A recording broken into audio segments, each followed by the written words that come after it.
Hello friends, welcome back to my channel. Asa kalam nangtamana gasaibo mojang dङ and gasaikौबो बरायबाय Bodo Info YouTube channel दा finally DHS नि finally नोंथांमोननि results exam नि ओंखारबाय बेनो जाबाय नोंथांमोननि latest update दा लोगोफोर गोबाव खालामा जों डिटेल्स खौ नायगोन बे पोस्टआ मा दङमोन आरो बेसेबां काट अफ थांखो जों बेखौबो आपडेट खालामगोन बा नोंथांमोना आपडेट होगोन दा जायखि जाया ग्रेड 3 रिजाल्ट होग्रोबाय बेनिफ्राय नेक्स्ट आव फैगोन ग्रेड 4 आरो लोगोसे ग्रेड 3 बेनो जाबाय नन टेक्निकलाव सो दायो रिजाल्टआ मानि फैग्रोदों आं नोंथांमोननो स्टेप बाय स्टेप होगासिनो दङ दा बेखायनो जों थांनांगोन अफिशियेल वेबसाइटआव DHSFW आवहाय सो लोगोफोर बे एग्जामा कम्बाइन एग्जाम जादोंमोन नोंथांमोना कम्बाइन एग्जाम होदोंमोन आरो बे अफिशियेल साइटआव फैनाय लोगो लोगो नोंथांमोना मोनगोन बेबादि पेजआव आं लिंकखौ डिसक्रिप्शनाव होना दोनदों रिजल्ट्स अफ एग्जामिनेशन बेयाव नोंथांमोना क्लिक खालामदो एन्ड बेनिफ्राय गाहायाव मोनसे PDF फाइल मोननो बेयाव क्लिक खालामदो आरो बे पोस्टआ जाबाय रिजाल्टआ टेक्निकल लाइनाव बेनो जाबाय ANM जाय नोंथांमोना ANM आव एग्जाम होदोंमोन सो नोंथांमोननि फाइनाल माखासे रिजाल्ट फैबाय एग्जामनि नाथाय स्किल टेस्ट होनांगोन स्किल टेस्टआव पास जाबासो फाइनाल एपइन्टमेन्ट लेटारखौ नोंथांमोना मोनगोन 6 मे आवहाय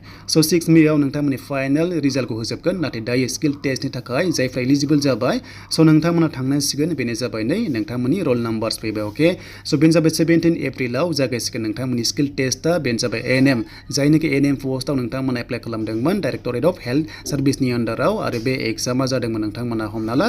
अक्ट'बराव जादोंमोन ओके अक्ट'बरनि 1 आव जादोंमोन एन्ड 17 एप्रिलनिफ्राय जागायनानै 23 सिम दङ सो नोंथांमोना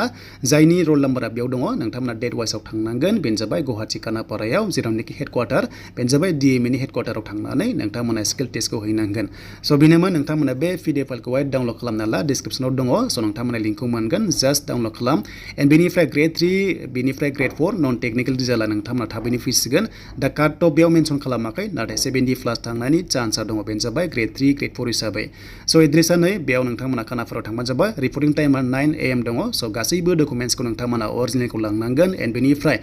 नोंथांमोननि सेल्फ टेस्ट होनांगोन जेरक्स कपि खालामनानै beneficiary ID proof PAN card Aadhaar card जि दं बेखौ लांबानो जाबाय आरो जायफ्रा फिजिकल डिसेबिलिटि पार्सन नोंथांमोना सार्टिफिकेट मेन्डेटरि बेखौ लांथारनांगोन बेखौहाय श' खालामनांगोन सो बेनोमोन DHS नि बिग आपडेट बेनिफ्राय नोंथांमोनाहाय PRC नङाबा स्टेट डोमिसाइल थाबानो जागोन PRC गैयाबा स्टेट डोमिसाइलानो जागोन नोंथांमोना बेखौ जाहाथे लाङो एन्ड बेनिफ्राय जाहाथे स्किल टेस्टआव एपियार जायो आरो बेयाव पास जाबानो नोंथांमोननि एपइन्टमेन्ट लेटारा 6 मे आव फैसिगोन बेनो जाबाय नोंथांमोननि फाइनाल लिस्टआ बेनिफ्राय ग्रेड 4 आरो लोगोसे ग्रेड 3 नन टेक्निकेला थाबैनो फैसिगोन जानो हागौ दिनै गाबोननि गेजेराव ओंखारनो हागौ जेब्ला ओंखारो आं नोंथांमोननो भिडिअ खालामगोन